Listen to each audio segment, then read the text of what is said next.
Midsommar. Danny thinks she's found a new family with the Harga cult in Sweden, but she's actually become their perfect recruit. After watching her boyfriend Christian burn alive in a bear suit as part of their twisted ritual, Danny doesn't scream in horror, she smiles. The cult's manipulation worked flawlessly. They isolated her from her support system, love-bombed her with attention, and made her feel special and chosen. By the film's end, Danny had fully embraced the cult's murderous ways.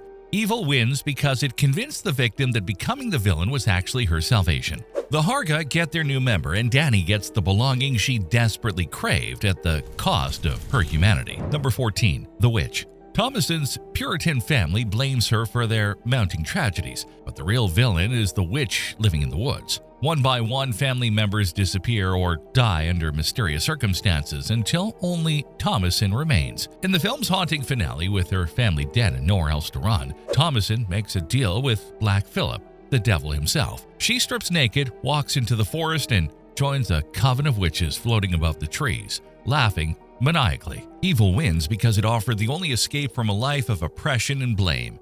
Sometimes becoming the monster is the only way to survive. Number 13.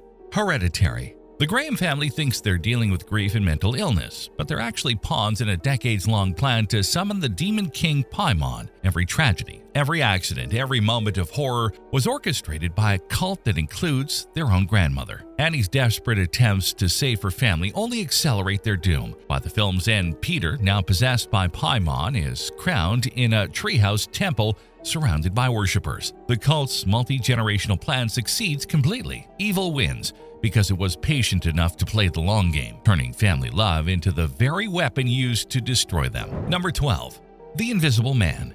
Adrian Griffin fakes his own death to psychologically torture his ex-girlfriend Cecilia, using an invisibility suit to make her look insane. He systematically destroys her relationships, her credibility, and her sanity while remaining completely undetected. Even when Cecilia seemingly kills Adrian, the real mastermind, his brother Tom reveals that Adrian is still alive and orchestrating everything from an asylum. Though Cecilia eventually kills the real Adrian, she does so by becoming a killer herself. Evil wins because it forced the victim to become a murderer to survive, corrupting her in the process. Number 11. Smile. The Smile entity feeds on trauma and spreads like a virus from person to person. Dr. Rose Cotter becomes infected after witnessing a patient's suicide and spends the film trying to break the curse. Despite her desperate attempts to end the cycle, Rose ultimately succumbs to the entity's influence. In front of her boyfriend Joel, she douses herself in gasoline and lights herself on fire while wearing that horrific smile. The entity has successfully passed to its next victim.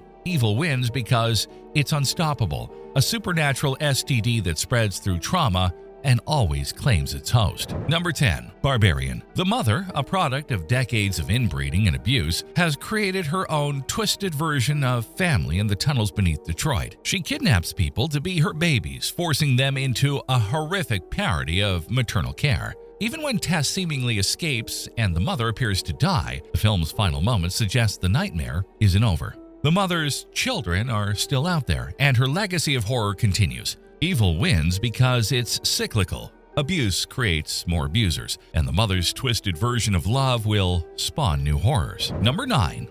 X. Pearl and Howard, the elderly couple running the boarding house, are revealed to be psychotic killers who murder the adult film crew one by one. Pearl's jealousy of youth and beauty drives her to increasingly violent acts. By the film's end, most of the crew is dead, and Pearl has satisfied her bloodlust. The few survivors are left traumatized, while Pearl and Howard continue their killing spree. Evil wins because it's fueled by envy and the refusal to accept aging. Pearl would rather destroy beauty than let it exist without her. Number 8. Nope. The alien entity known as Jean Jacket isn't just hunting, it's performing. It feeds on attention and spectacle, turning human curiosity into a weapon against them. The more people try to capture it on film, the more powerful it becomes. While OJ and Emerald seemingly defeat the creature, the film suggests that humanity's obsession with spectacle and viral content will always create new monsters. Evil wins because it exploits our deepest addiction, the need to document and consume everything, even our own destruction. Number 7. Scream. The new Ghostface killers, Amber and Richie, succeed in their plan to create a requel by murdering legacy characters and traumatizing a new generation. They're not just copying the original killers, they're trying to surpass them. Even though they're ultimately killed, their plan works. They've successfully rebooted the Ghostface legacy, inspired new killers, and proven that the cycle of violence will never end. Evil wins because it's become a franchise. Each new generation of killers builds on the last, making the horror stronger and more sophisticated. Number 6. The Menu. Chef Slowik's elaborate revenge against the wealthy elite reaches its perfect conclusion. His plan isn't just to kill his guests, it's to expose their moral bankruptcy while creating the ultimate dining experience. By the film's end, Slowik has successfully murdered almost everyone on the island, including himself, in a twisted act of culinary performance art. Only Margot escapes, but she's forever changed by witnessing the chef's methodical destruction of the ruling class. Evil wins because it achieved its artistic vision, a perfect meal that nobody will ever forget. Number 5. Pearl. Pearl's descent into madness culminates in a killing spree that leaves her entire family dead. Her dreams of stardom and escape from farm life drive her to increasingly violent acts, but she never faces consequences. The film ends with Pearl successfully hiding her crimes and putting on a perfect performance for her returning husband, Howard. She's learned to mask her psychopathy completely. Evil wins because Pearl gets everything she wanted: freedom from her oppressive family and the ability to reinvent herself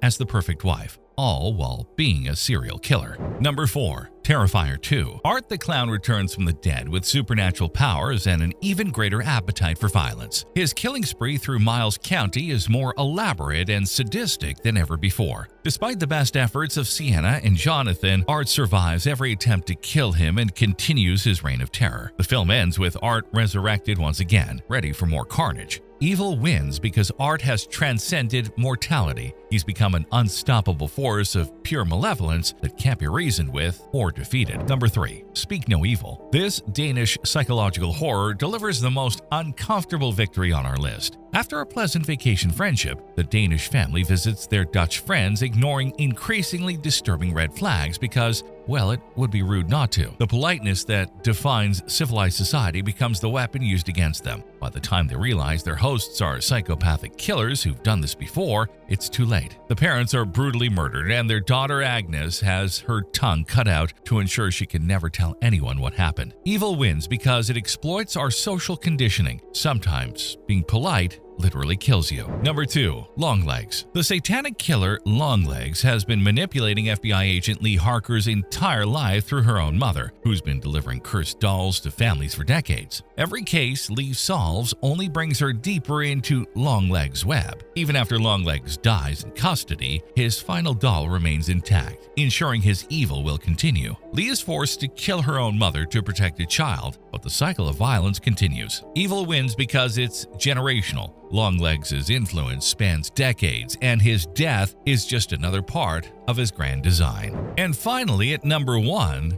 Megan is missing. This found footage nightmare follows 2 teenage girls who encounter an online predator named Josh. What starts as typical teenage experimentation with social media becomes a descent into absolute horror. The film's final 22 minutes show Amy discovering her best friend Megan's decomposing body in a barrel before being forced inside with the corpse and buried alive. Josh walks away free, ready to find new victims. Evil wins because it's patient, methodical, and exploits the vulnerability of children. There's no justice, no rescue, no hope, just a predator who continues hunting.